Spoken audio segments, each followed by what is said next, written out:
하는 이 숫자가 무엇을 말하는지 한번 추측해 보시길 바랍니다. 1891, 2억, 180, 72, 20 혹은 50억입니다. 그 다음 하나가 98.3입니다. 뜬금없는 숫자 같죠? 다시 추측해 보세요. 1981, 2억, 돈 액수를 말해 2억, 180, 72, 20에서 50억, 98.3입니다. 공통조합도 없어요. 굉장히 좀 난해한 숫자를 소개했어요. 이것은 한국의 어느 유명 결혼정보업체가 발표한 최고의 결혼 조건을 갖춘 남자의 조건을 나타내는 숫자들입니다. 1981은 1981년생이고 2억은 그냥 샐러리가 2억이 아니고 직업은 의사이며 연봉은 2억이고 180은 키의 숫자이고 72는 몸무게이고 20에서 50억은 부모의 경제력이고 동시에 다른 형제의 직업은 변호사이고 혈액형은 B형이어야 됩니다. 근데 이런 조건을 갖춘 사람의 전체 토탈 점수가 98.3이라고 합니다. 어느 결혼정보업체가 15년 동안 보유한 3만 명의 회원의 데이터를 분석한 결과 그런 남자가 있다는 것을 발견했다는 것입니다. 최고의 결혼 조건을 갖춘 여자의 조건도 있습니다. 여성 중에서 최고의 점수는 98.4점을 받은 회원인데 이 여자가 갖춘 조건은 1982년생의 교수 혹은 박사 출신의 연봉은 7천만 원이고 부모도 반드시 교수이고 키는 1m 66cm, 몸무게는 46kg 정도 돼야 된다고 합니다. 우리는 이런 발표를 들으면 너무 비현실적이고 세속적이라고 말하기 쉽습니다. 사실입니다. 너무 비현실적이고 세속적인 것 같습니다. 그러나 이상형을 구할 때에 외적인 것을 가장 중요하게 여기는 현상은 현재 한국과 미국의 젊은이들 사이에서 일어나는 아주 강한 현상이라고 합니다. 아무리 내면이 중요하다고 외쳐대도 가장 중요하게 보는 것은 재력과 미모뿐이라는 게 한국과 미국 결혼 시장의 공통적 현상이라고 합니다. 6주 만에 완벽한 남자를 사로잡는 법이라는 책을 쓴 이 진 캐롤이라고 하는 여자는 그의 책에서 남자는 30초 만에 여성의 모든 것을 결정해 버린다라고 썼습니다. 그녀가 말하기를 여자가 남자의 눈을 보면서 성적인 매력을 물씬 풍겨주면 끝이라고 단호하게 말했다고 합니다. 사람들이 배우자를 선택할 때 외적인 것을 얼마나 중요히 여기는가를 보여주는 대목입니다. 오늘 이 세상 사람들이 자신의 배우자를 선택할 때에 외모를 얼마나 중요하게 여기는지를 우리가 볼 수 있는 내용들입니다. 그렇다면 우리 미혼 그리스도인들은 배우자를 선택할 때 어떤 부분을 보아야 될 것인가 하는 것입니다. 왜? 분명히 우리는 세상 사람들과 다른 원리, 다른 방식을 취해야 되기 때문에 그렇습니다. 어떤 사람이 우리 그리스도 안에서 이상적인 배우자감일까 하는 것입니다. 우리는 지난주에도 말씀을 드렸지만 이것은 비단 미혼자에게만 해당되는 원리가 아닙니다. 부모들은 그리스도인 자녀들을 어떻게 출가시키고 그 자녀들의 배우자가 될 사람들의 자질을 어떤 부분을 봐야 될 것인가, 우리가 이것을 아는 것이 굉장히 중요하기 때문에 그렇습니다. 그렇다면 어떤 사람이 그리스도 안에서 이상적 배우자감일까 하는 것입니다. 왜 그렇지요? 하나님이 우리에게 직접 음성을 들려주지 않거든요.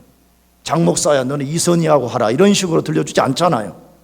심지어 우리가 결혼 원리를 배우는 창세기 24장을 봐도 하나님의 아브라함의 종에게 말씀하신 게 아니에요. 종아, 이 여자가 이삭의 아내다라고 직접적으로 음성을 들려주지 않았습니다. 하나님의 섭리 속에서 종이 잘 분별해서 선택한 것이거든요. 그러므로 오늘 우리가 배우자를 선택할 때에 어떤 원리를 갖고 선택할 것인가, 어떤 배우자가 좋은 배우자의 자질을 갖고 있는 사람인가를 배우는 것은 매우 중요합니다. 우리는 창세기 24장을 통해서 그것을 배워야 됩니다. 지난주에도 말씀드렸지만 창세기 24장은 우리 그리스도인들의 결혼을 가장 잘 가르쳐주는 말씀이기 때문에 그렇습니다. 24장의 구성은 아브라함의 종이 이삭의 배우자를 구하는 사건을 통해서 이상적 배우자의 자질이 무엇인가를 우리들에게 알려주고 있습니다.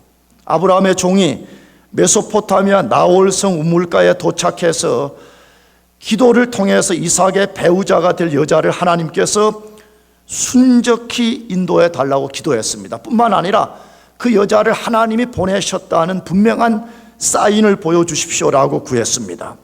종이 기도를 마치기도 전에 하나님이 섭리를 통해서 종이 구한 그대로 그 사인에 합당한 여자를 우물가로 보내주셨습니다. 딱 눈을 떴더니 자기가 기도한 그대로의 여자가 나타났습니다. 그러나 종은 즉각 그 여자가 하나님이 보낸 여자라고 결정을 내리고 받아들이지 않았다라고 되어 있습니다. 우리가 지난주에 살폈지만 한참 동안 종이 리브가의 이 다양한 면을 주목해서 살펴보았습니다. 이 여자가 어떤 여자인가 주목해서 살폈더라 그렇게 되어 있습니다. 그 주목해서 살핀 내용이 오늘 본문의 말씀입니다. 그 종이 여자를 주목해서 살핀 내용을 거기 차근차근하게 기록되어 있습니다. 성경은 리브가를 통해서 어떤 사람이 그리스도 안에서 좋은 배우자감이며 이상적인지를 보여주고 있습니다. 배우자를 선택할 때에 외적인 것에 최고의 가치를 둔 이 세대 속에서 미혼 그리스도인들이 최고의 가치를 두어야 될 것이 무엇인지를 배우는 것은 굉장히 중요합니다. 그렇다면 그리스도 안에서 좋은 배우자 후보자는 어떤 사람일까 하는 것입니다. 어떤 사람이 그리스도 안에서 좋은 배우자감인가 하는 것입니다. 오늘 한 6가지 정도를 소개하려고 그러는데, 첫째로는 안팎으로 덕성을 갖춘 자라고 소개합니다. 우리의 내면과 우리의 겉모습, 우리의 말과 행실, 이 모든 것에서 덕성을 갖춘 사람이라고 소개합니다. 창세기 24장 16절 상반절에 이렇게 시작됐어요. 그 소녀는 보기에 심히 뭐라 그랬죠? 아립답고 이렇게 돼 있어요. 그 소녀는 보기에 심히 아립답고, 지금 하나님이 보낸 리브가를 종이 이렇게 주목해서 관찰한 내용을 쓴 것인데, 그 소녀는 보기에 심히 아리답고라고 되어 있습니다. 종 앞에 나타난 리브가의 예모는 분명히 보기에 심히 아름다웠다라고 소개되어 있습니다. 이것은 종이 하나님께 구하지 않았던 부분입니다. 종이 하나님께 우리 주인의 며느리가 될 여자는 아름다워야 됩니다 이렇게 기도하지 않았습니다. 전혀 이런 거 기도하지 않았습니다. 그런데 그 앞에 나타난 리브가의 모습이 심히 아름다웠다라고 되어 있습니다. 오늘날 교회에서 어떤 사람들, 특별히 무슨 결혼에 대한 어드바이스를 하는 상당히 많은 사람들이 결혼 대상자를 놓고 기도하라고 말합니다. 그러면서 하는 말이 구체적으로 기도하라고 권면합니다. 내가 결혼 세미나도 말씀드렸지만, 여러분 만약 구체적으로 기도한 대로 다 된다면 여러분 어떤 사람이 못생긴 여자, 못생긴 남자를 구하겠어요? 아까 말한 98.4 이상의 전부 다 점수를 가진 그런 사람을 구하지 않겠어요? 그런데 생각도 안 해보고 무조건 구체적으로 기도하라고 그렇게 말하면서 그게 무슨 성경적 원리냐 그렇게 말하는 사람들이 있습니다. 종의 기도를 통해서 배워야 됩니다. 종은 그런 거 구체적으로 기도하지 않았습니다. 종이 중요한 것을 놓고 기도할 때 아름다움은 하나님이 보너스로 주셨다고 소개되어 있습니다. 종이 하나님, 우리 주인의 며느리는 최소한 미스 메소포타미아야 됩니다 이렇게 기도하지 않았다는 것이에요. 가장 소중한 것을 기도하게 될 때, 가장 가치 있는 것을 놓고 기도하게 될 때 하나님께서 아름다운 여인을 보내줬다라고 소개되어 있습니다. 성경에 뭘 소개해요? 하나님의 섭리 중에 인도를 받아서 만나는 사람은 서로에게 가장 아름다운 배우자가 될 수 있다는 것을 암시하는 것입니다. 그런데 여기 심히 아리답다라는 단어는 외모뿐만 아니라 마음의 기쁨과 즐거움의 상태를 묘사하는 단어이기도 합니다. 히브리어 단어가 그렇게 되어 있어요. 이 단어가 쓰여진 용례를 보게 되면 물론 외적인 아름다움을 소개하는 단어이기도 하지만 많은 곳에서는 마음이 기쁨으로 가득하고 마음이 즐거운 상태 가운데 있는 사람을 묘사하는 단어인 것입니다. 만일에 이 뒷부분을 가지고 우리가 해석한다면 리브가의 마음이 기쁨과 즐거움으로 가득 차 있어서 그 모습 자체가 아름다운 모습이었다는 것을 소개하는 것입니다. 리브가 내면 안에 있는 그 아름다움, 내면 안에 있는 기쁨과 이 아름다움이 충만하고 그것이 밖으로 흘러나와서 그것이 외적인 아름다움으로 발산되었던 것으로 추측이 됩니다. 리브가가 가진 내면의 아름다움에서 종의 마음을 흡족하게 하는 모든 말과 행실이 나왔던 것입니다. 내면에서부터의 아름다움이 밖으로 흘러 넘쳐서 아브라함의 며느리를 구하는 종의 마음을 흡족하게 만들어서 종이 결정하는 것을 볼 수가 있습니다. 우리는 우리 주변에 얼굴은 아름답지만 언행이 엉망인 사람들을 종종 봅니다. 남자든 여자든 간에 상당히 멋있고 잘생긴 남자, 여자도 상당히 아름답고 매혹적인 여자들이 있는데 입만 열면 훅 깨는 사람, 행동하는 것만 보면 도저히 그 외적인 아름다움과는 비교할 수 없는 어글리맨, 우리가 그런 사람들을 우리가 만나잖아요. 그런 사람들은 내면이 아름답지 않기 때문에 그렇습니다. 내면의 아름다움에서 나오는 외적인 아름다움과 선한 행실이 진정한 아름다움인 것입니다. 이것을 성경에서는 덕성이라고 부르는 것입니다. 그래서 성경에는 이 덕성을 기르라고 자꾸 말해요. 베드로 후서 1장 5절에서도 말씀합니다. 이러므로 더욱 힘써 너희 믿음의 덕의 지식을 공급하라, 그렇게 되어 있습니다. 이 말 끝부분에 공급하라는 말이 붙어 있거든요. 그러면 우리가 늘 추구해야 되는 것이 뭐냐? 다시 이러므로 더욱 뭐하라 그래요? 힘쓰라 그렇게 말해요. 우리가 더욱 힘을 써야 된다고 말해요. 근데 어떤 부분에 힘을 써야 되냐? 너희 믿음의 덕의 지식을 공급하라, 그렇게 말씀합니다. 덕은 매우 중요한 것이라고 말해요. 이것은 돈으로 살 수 있는 것이 아니라고 말씀합니다. 이것은 하루아침에 급하게 만들어낼 수 있는 것이 아니라고 말씀하고 있습니다.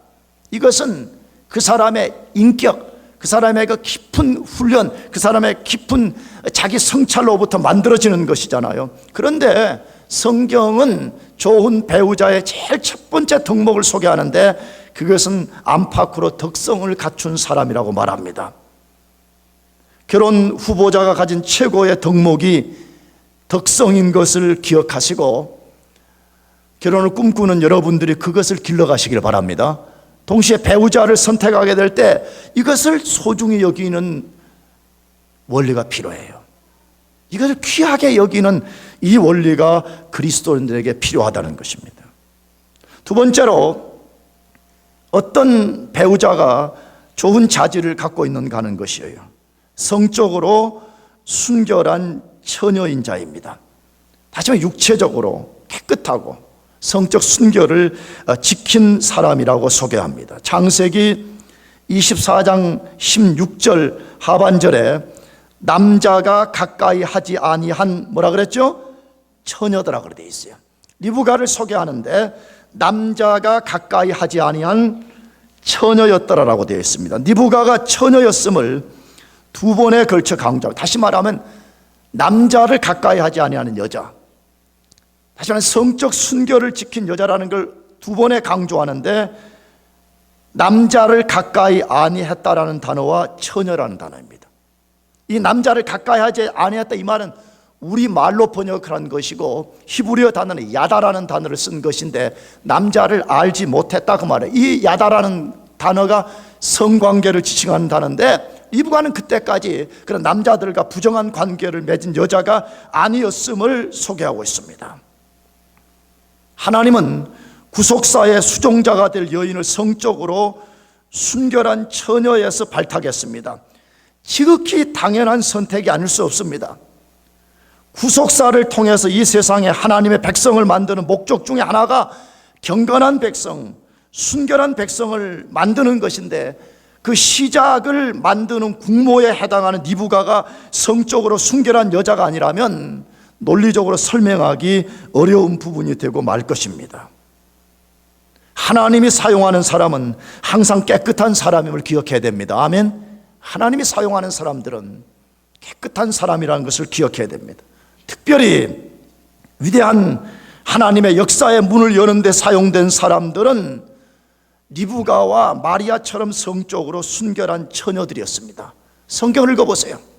지금 이 아브라함을 통해서 오는 하나님 나라의 문을 여는데 리브가라고 하는 순결한 여자를 하나님이 콜링했습니다. 예수님이 이 세상에 오셔서 구속사를 성취하기 위해서 오시는데 예수님을 잉태하는 여인을 부정한 여자가 아니라 남자를 가까이 하지 않은 마리아와 같은 순결한 여자를 통해서 역사를 만들었습니다. 남자와 여자가 자신의 배우자에게 줄 수 있는 최고의 선물이 무엇입니까? 내가 자주 말씀드렸어요. 뭐가 최고의 선물이에요? 성적으로 순결한 몸을 결혼을 통해서 서로에게 주는 것입니다. 여러분, 이것만큼 최고의 선물은 없습니다. 성경에 근거해서 성적 순결을 말하면 세상 사람들과 세상의 영향을 받은 교회 젊은이들이 성경은 현실과 전혀 맞지 않는 책이라고 말합니다. 그런 말을 하는 사람을 미개인 취급을 합니다. 제가 약 한 달 전에 한국의 어떤 기독교 사이트 하나를 봤는데 한국의 어떤 크리스찬 대학에서 어느 목사가 가서 채플에서 성적 순결을 지키라고 설교를 하게 된 것이 큰 문제를 일으켜가지고 그것이 뉴스거리가 된 것을 보았습니다. 그 내용은 뭐냐? 순결을 지키라는 거예요. 물론 그 목사가 저처럼 좀 지혜가 없는 사람이었던 모양이에요. 너무 이것을 강하게 말해가지고 핵심은 사라져버려 강하게 말한 것만이 문제가 돼가지고 이게 뉴스거리가 된 것을 제가 읽었어요. 크리스찬 대학이었어요. 거의 채플에서 우리가 하나님 말씀대로 성적 순결을 지켜야 됩니다라고 강조한 것이 오히려 문제가 돼가지고 그 목사가 비난을 받게 되는 것을 제가 읽어본 적이 있습니다. 오늘 얼마나 많은 크리스찬들 중에서도 성적 순결을 지키라 그러면 그런 것은 무슨 2조 시대 때에 지키는 것이고 아주 미개인들이 지키는 것이라고 말하는 사람들이 있습니다. 절대 그렇지 않습니다. 우리는 성경이 진리인 것을 믿고 따라야 됩니다. 아멘. 성경이 진리인 것을 믿고 따라야 됩니다. 성경은 구약과 신약에서 얼마나 성적 순결을 강조한지 모릅니다. 여기 어린아이들이 있어서 다 자세히 말할 수 없지만 레위기서를 가서 읽어보시기 바랍니다. 레위기서에서 이 성적 순결을 얼마나 많이 강조하고 그것을 얼마나 강하게 말하고 있는가를 읽어볼 필요가 있습니다. 고린도전서 3장 18절은 이렇게 말씀합니다. 음행을 피하라. 사람이 범하는 죄마다 몸 밖에 있거니와 음행하는 자는 자기 몸에게 죄를 범하느니라. 죄 중에서도 자기 몸 밖에 짓는 죄가 있고 자기 몸에게 죄를 짓는 것이 있다고 말하는데 성적인 모든 죄악은 자기 몸에게 죄를 범하는 것이라고 말씀하고 있습니다. 아주 무서운 것입니다. 자기 자신을 파괴시키는 것이 성적인 부도덕한 일인 것입니다. 성적 순결을 잃어버리는 것입니다. 여러분, 성적 순결을 지키는 것은 매우 중요한 일입니다. 성적 순결은 결혼해서 본드 역할을 하는 것입니다. 성적으로 부도덕한 사람일수록 이 결혼의 응집력이 약해집니다. 수많은 예증들이 있습니다. 수많은 사례들이 발표되어 있습니다. 성적 순결을 지킬 때만이 힘든 결혼, 굉장한 결혼의 위기를 만날 때 그 위기를 극복해낼 수 있는 강력한 본드가 되는 것입니다. 사랑하는 교우 여러분들, 특별히 미혼자들, 청년들 꼭 기억하시기 바랍니다. 여러분들 성적 순결을 지키시길 바라요.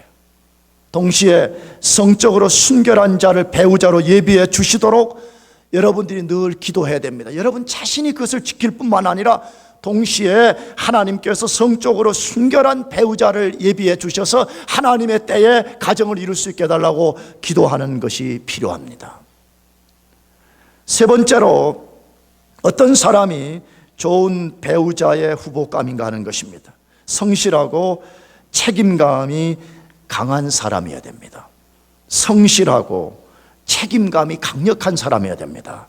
창세기 24장 16절 하반절에 그가 우물에 내려가서 물을 그 물 항아리에 채워가지고 올라오는지라라고 되어 있습니다. 그가 우물에 내려가서 물을 그 물 항아리에 채워가지고 올라오는지라라고 되어 있습니다.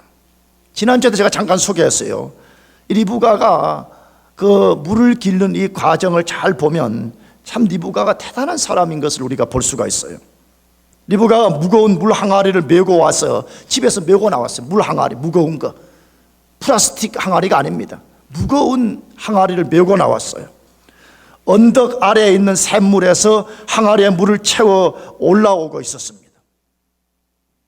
고대 당시나 오늘날 가난한 나라에서 물 항아리를 가지고 물을 깃는 것은 주로 여자들의 몫이었습니다. 아니면 그 집의 여자 아이들의 몫이었습니다. 리브가도 그런 일을 했던 것 같습니다. 남자들은 주로 좀 거친 일들을 하면서 리브가 같은 작은 아이 혹은 여자들에게 가서 물 길어 오는 것, 그것을 맡겼던 것 같습니다. 그러나 성경은 리브가의 물 깃는 행위를 자세하게 기록해 놓은 것을 보면 그것은 단순한 행위를 묘사하는 것이 아니라는 것입니다. 단순한 물 깃는 행위를 넘어서서 리브가가 어떤 캐릭터를 가진 여자인지를 소개하는 데 목적이 있습니다. 리브가는 어떤 여자냐 이거예요.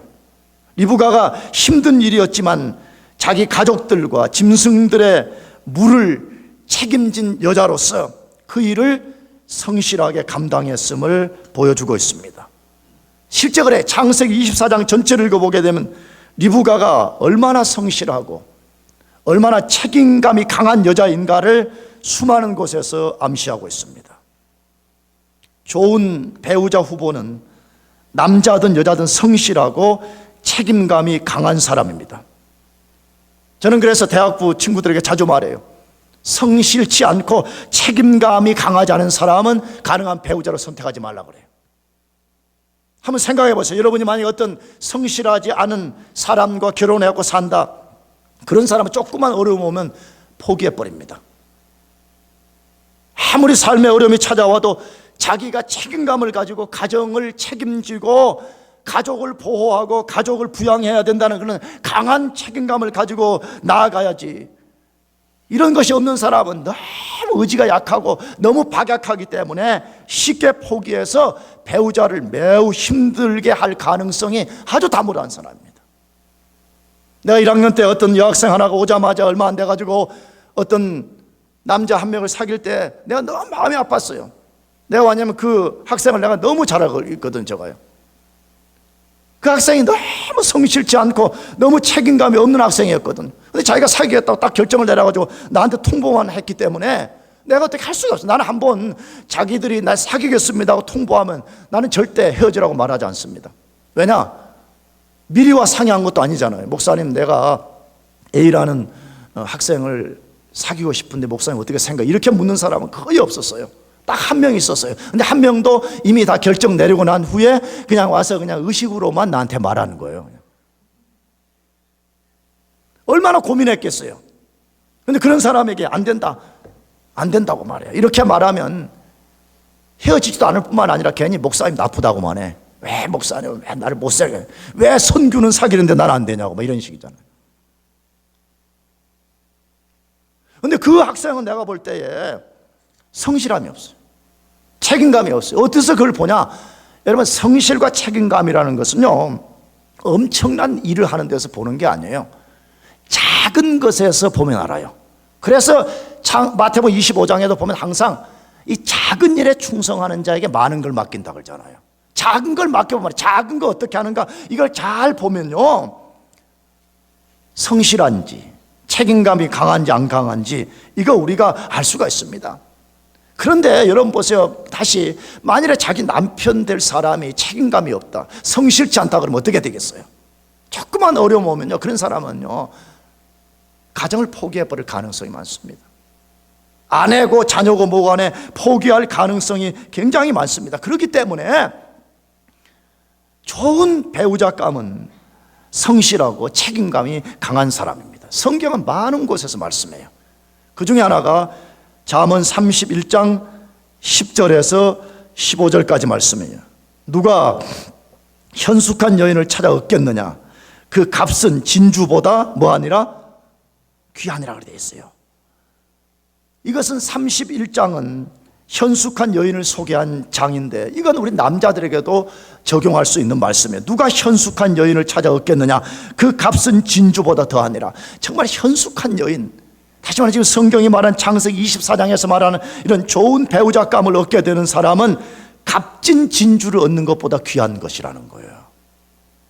그렇다면 이런 현숙한 여인은 어떤 여인이라고 말해요? 어떤 사람을 그런 여자라고 말해요? 그는 양털과 삼을 구하여 부지런히 손으로 일하며 상고의 배와 같아서 먼 데서 양식을 가져오며 밤이 새기 전에 일어나서 그 집 사람에게 식물을 나눠주며 여종에게 일을 정하여 맡기며라고 되어 있습니다. 왜 여자가 이렇게 하는 거예요? 고대 당시에 여자들이 가정을 맡아서 가정을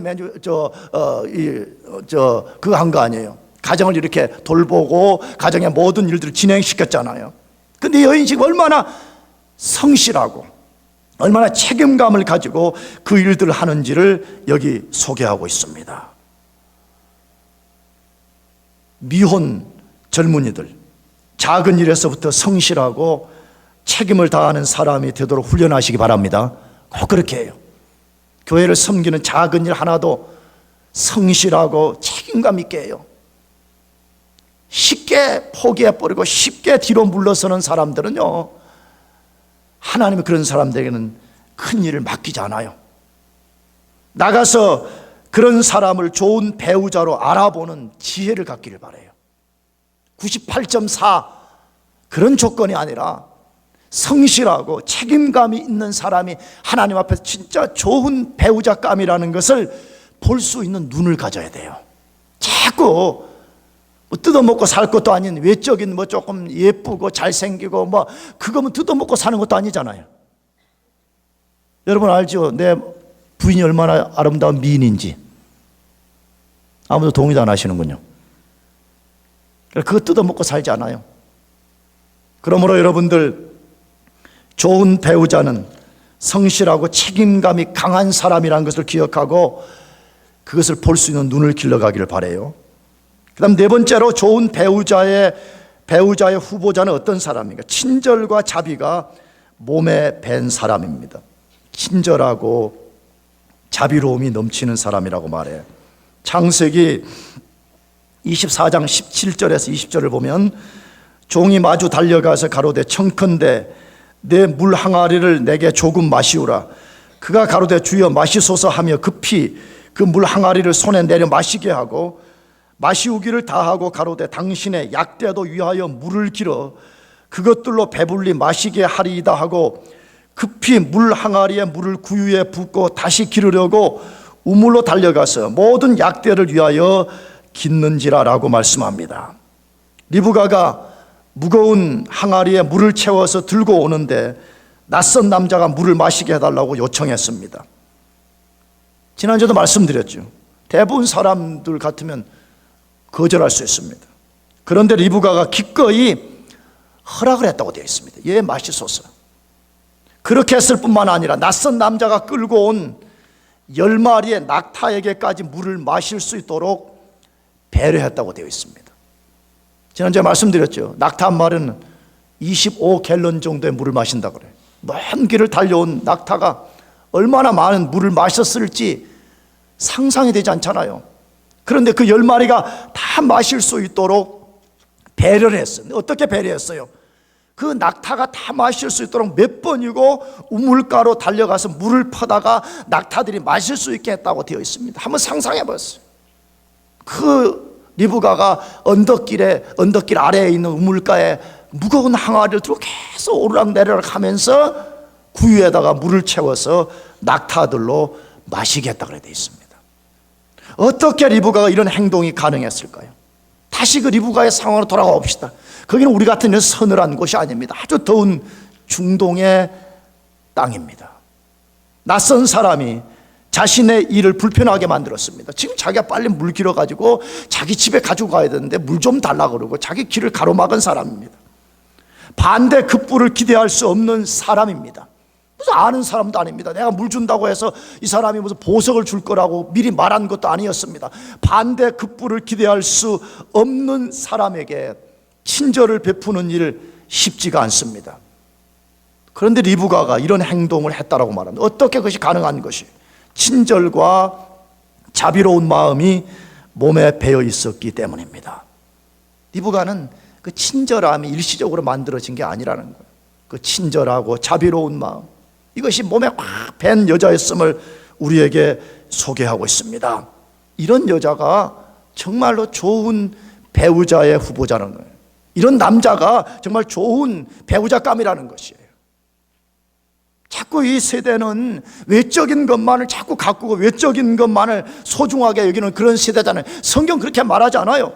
진짜 좋은 배우자감은 친절하고 자비로운 마음이 넘치는 사람이 좋은 사람이라고 말하는 것이에요. 여러분, 리브가의 시아버지, 이 장차 이제 리브가와 아브라함이 이제 그런 시아버지와 며느리 관계가 되지 않아요? 아브라함도 그런 사람이었다고 창세기에서 소개하지 않았습니까? 자신을 방문한 3명의 천사들에게 헤세드를 베풀었다고 되어 있어요. 아브라함이. 이 헤세드라는 말이 우리말로 하게 되면 친절, 자비, 인애라는 말이에요. 근데 아브라함이 낯선 세 사람이 방문했을 때 그 헤세드를 베풀었듯이 리브가도 지금 낯선 방문자들에게 헤세드를 베풀었다 그렇게 말해요. 창세기 24장 앞으로 다루겠지만 창세기 24장을 구성하는 세 사람 모두가 헤세드가 충만한 사람이었다 그렇게 소개되어 있어요. 에베소서 4장 32절에도 우리에게 이 헤세드가 충만한 사람이 되라고 말씀해. 서로 인자하게 하며 불쌍히 여기며 서로 용서하기를 하나님이 그리스도 안에서 너희를 용서하신 같이 하라라고 되어 있습니다. 여기 인자하게 하며 불쌍히 여기며라는 이 단어가 친절과 자비라는 단어로도 번역할 수 있어요. 그래서 어떤 우리 한글 번역 성경에는 실제 서로 친절하게 하며 서로에게 자비를 베풀며 이렇게 번역을 해놓았어요. 이 말이 지금 너희가 헤세드가 있는 사람이 되라 그렇게 말하는 것입니다. 그런데 헤세드를 베푸는 사람은 반드시 하나님의 헤세드를 덧입게 된다는 것이 성경의 가르침이에요. 우리가 하나님 앞에서 낯선 사람에게 헤세드, 우리 이웃에게 헤세드를 베풀면 하나님이 우리에게 헤세드를 베풀어 준다고 말해요. 아까 헤세드를 베풀었던 아브라함이 어떤 보상을 받았죠? 그 낯선 세 사람에게 친절과 자비를 베푸게 될 때에 그 중에 한 사람이 하나님이었습니다. 하나님이 아브라함에게 소돔성에 멸망될 비밀을 알려주고 하나님이 놀라운 약속을 그에게 주신 것을 우리는 알고 있습니다. 리브가가 헤세드를 베풀 때 하나님으로부터 어떤 헤세드를 얻게 되었어요? 이 종으로부터 주인의 며느리로 선택되는 축복을 받았잖아요. 하나님의 자녀는 친절과 자비에 익숙해야 된다고 말씀하고 있습니다. 이런 사람이 좋은 배우자의 후보입니다.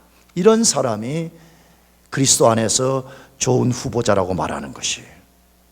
마지막 5번째로 어떤 사람이 좋은 후보자인가 하는 것이 건강한 육체를 소유한 사람입니다. 건강한 육체를 소유한 사람입니다.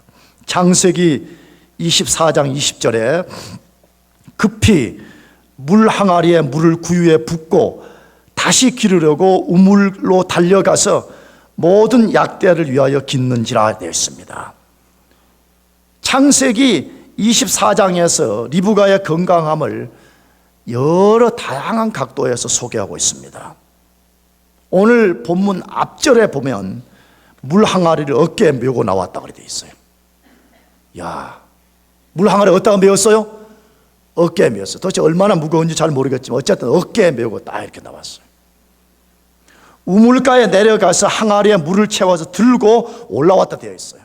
항아리 자체도 무거운데 그냥 물을 가득 잡고 휘끈 들고 올라왔어요. 물 항아리를 올리고 내리고 하는 일을 자유롭게 할 수 있었습니다. 왜? 종이 물 좀 달라고 할 때 그걸 내렸다고 분명히 되어 있습니다.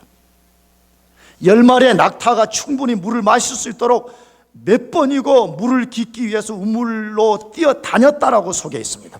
다녔다고 막 종려 뛰어다녔다고 그러고, 아브라함이 천사들을 대접하기 위해서 막 송아지 사이로 왔다가 뛰어다닌 것처럼 며느리도 막 될 사람도 왔다가 뛰어다녔다고 그래요. 이런 며느리가 좋겠어. 할렐루야.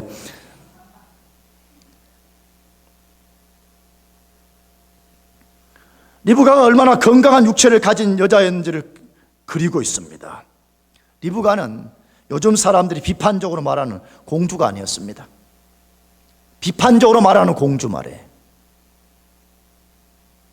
여러분, 오늘 얼마나 많은 그리스도인 청년들 중에서도 공주도 왕자도 아니면서 공주인 척, 왕자인 척 그렇게 하는 사람들이 얼마나 많아요. 자기 몸만 살리는 사람 말이에요. 내가 몇 년 전에 단기 선교 가가지고 내가 정말 진짜 너무 실망을 해가지고 막 지금 우리가 눈 멕시코까지 가가지고 막 거기서 밴에 짐을 다 실어가지고 돌아와야 돼. 그럼 다 모두 부산하게 움직여. 근데 여자 2명이서 배낭 딱 자기 거 메고 베개 딱 앞에 여기다가 딱 해가지고 구석에 서 있더라고. 지금 남들은 지금 막 리브가처럼 뛰어다니면서 막 싣고 난리 법석을 피우는데 배낭 딱 메고 자기 베개에 이렇게 딱 하고 구경하고 있더라고. 아유, 그 아이들이 우리 아이들이 아니기 다행이었어요. 여러분, 그런 사람은 좋은 배우자감이 아닙니다. 여러분, 그걸 볼 수가 있어요. 먹는 데는 눈이 반짝반짝 하면서도 뭐 일 좀 시키면 막 공주인 양 막 몸살이고 말이에요. 그리스도인은 건강한 육체를 갖도록 부지런히 애를 써야 됩니다. 물론 이 시대 사람들처럼 몸짱을 만드는 것을 인생의 목표로 삼고 배를 신으로 삼는 것은 반드시 피해야 됩니다. 왜? 빌립보서에서 그렇게 말하고 있어요. 배를 신으로 삼는 것 하지 말라고 말해요. 그러나 건강한 육체를 갖는 것은 굉장히 중요합니다. 왜 그렇죠? 여러분, 이 몸도 하나님이 주신 것입니다. 이 몸도 마지막 날에 다시 부활될 것입니다. 이 몸은 하나님의 성전이라고 말씀하기 때문에 그렇습니다. 그럼 우리가 어떻게 건강한 육체를 만들 수 있냐는 것이에요. 제일 먼저는 성경의 가르침을 따라야 돼요. 잠언 3장 7절 8절 말씀. 스스로 지혜롭게 여기지 말지어다. 여호와를 경외하며 악을 떠날지어다. 이것이 내 몸의 양약이 되어 내 골수로 윤택하게 하리라라고 말씀합니다. 신비해요. 세상 사람들은 보신탕 먹고 무슨 보충제 약 먹어야 된다고 그것을 강조하잖아요. 성경은 아주 심플하게 말합니다. 너가 건강해지고 싶냐? 그렇다면 하나님을 경외하면서 어디서 떠나라고 말해요? 악에서 떠나라고 말해요. 사실 이 말 속에는 굉장히 많은 원리가 들어있는 것이에요. 아주 심플하게 말하면 술, 담배 먹고 성적으로 난잡한 삶을 살고 너무 욕심을 많이 내가지고 공부를 너무 많이 해가지고 아프고 욕심 때문에 말이에요.